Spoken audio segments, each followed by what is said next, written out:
Hello everyone, meteorologist Jordan Darensburg here. The weather impact alert period has ended. It ended at 7 this morning.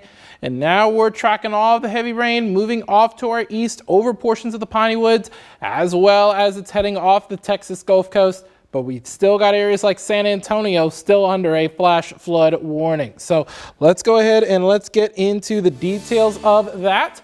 As we take a look at our satellite and radar, just a few flash flood warnings left in south central Texas, mainly in the San Antonio area and points to the southeast. However, a lot of the heaviest rain has moved out of Bexar County. But for us here locally, not a lot's gone on after this morning's events, especially when we were talking about a confirmed tornado in southern sections of Hays County. That included the Wimberley area as well, and it got really close to San Marcos and Texas State University. But right now we're just seeing a few light showers over the Giddings area, as well as areas south and west of Bastrop, maybe near Cedar Creek, seeing a little bit of a brief shower there. But as we take a look at our flood watch, there are some counties that have been dropped from it, including the Hill Country, Llano, Burnett, Blanco, and Gillespie counties. You're no longer under a flood watch. But as for us along I-35, as well as the coastal plains, we still have that flood watch in effect until 7 p.m. this evening. Now, I do want to mention this, and I do want to make this clear. We're not going to expect a lot more in terms of rain for today, so I wouldn't be surprised if more counties are dropped from this flood watch. In addition, we do have a 1 out of 4 marginal risk of excessive rainfall for some of those hill country counties, but I expect that to be dropped. Same story for this 2 out of 4 slight risk for portions of the coastal plains, which does include Giddings and Bastrop, and then most of Caldwell County and the aforementioned San Marcos. And especially this 3 out of 4 moderate risk of excessive rainfall for Fayette County. I'm not really expecting much of anything in the KVU area for today, so I'm expecting a lot of this to be at least downgraded, if not dropped.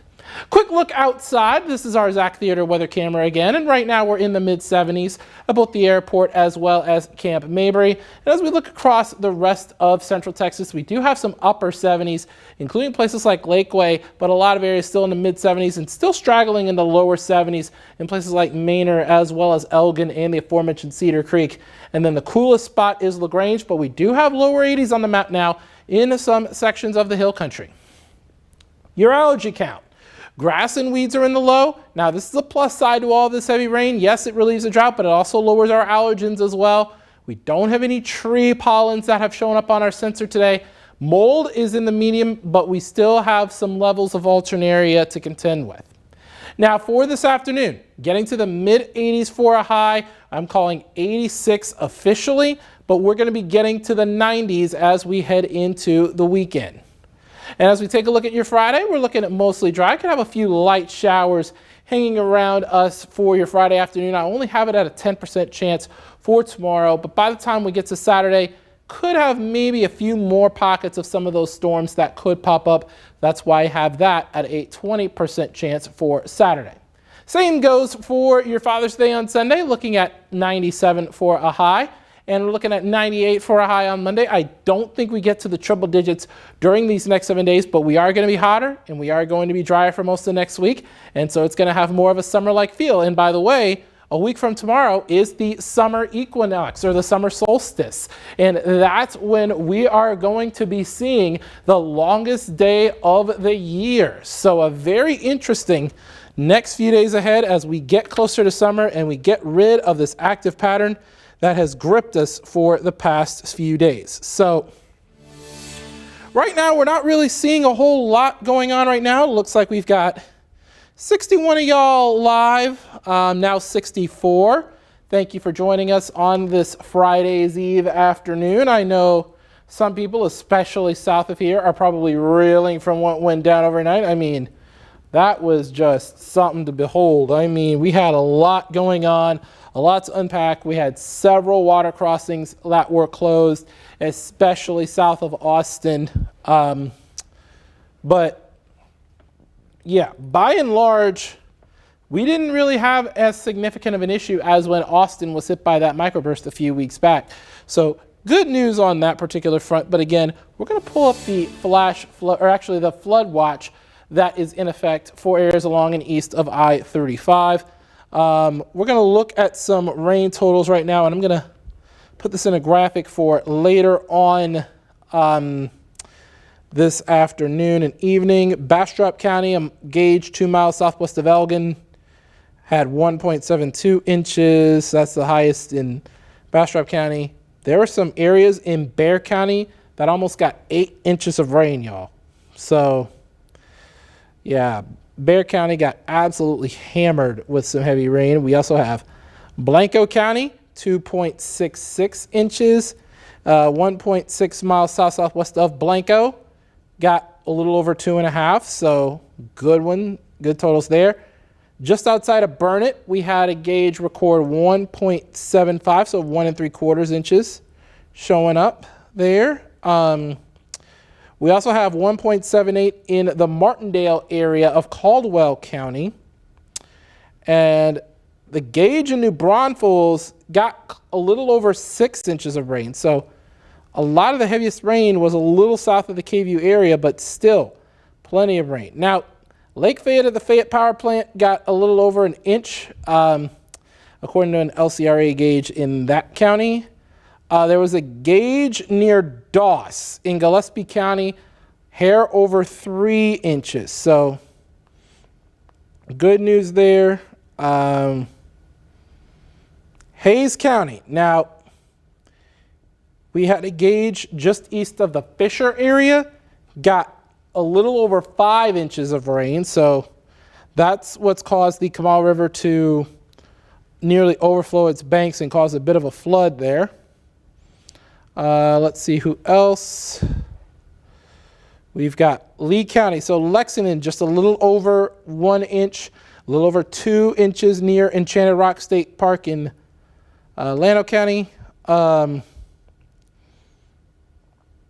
see. All right, so a gauge northwest of Lago Vista in Travis County, just a hair over 1 3/4 inches. Let's see. Travis County. All right, Wilco had a little over 2.5 inches at River Ranch Park. A mile northeast of Liberty Hill got 2 inches as well.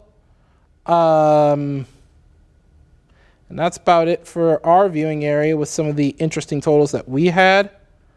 A lot of us, I mean, there was quite a bit of rain in those areas, and I think this is where the flood watch was being issued for areas along and east of I-35. They were worried about some of those creeks and streams that may be overflowing their banks east of I-35. But again, we had pretty impressive totals, and I'm going to get a quick look and kind of see what the LCRA gauges are doing, and I am going to pull up that graphic because right now Lake Travis is at 45%.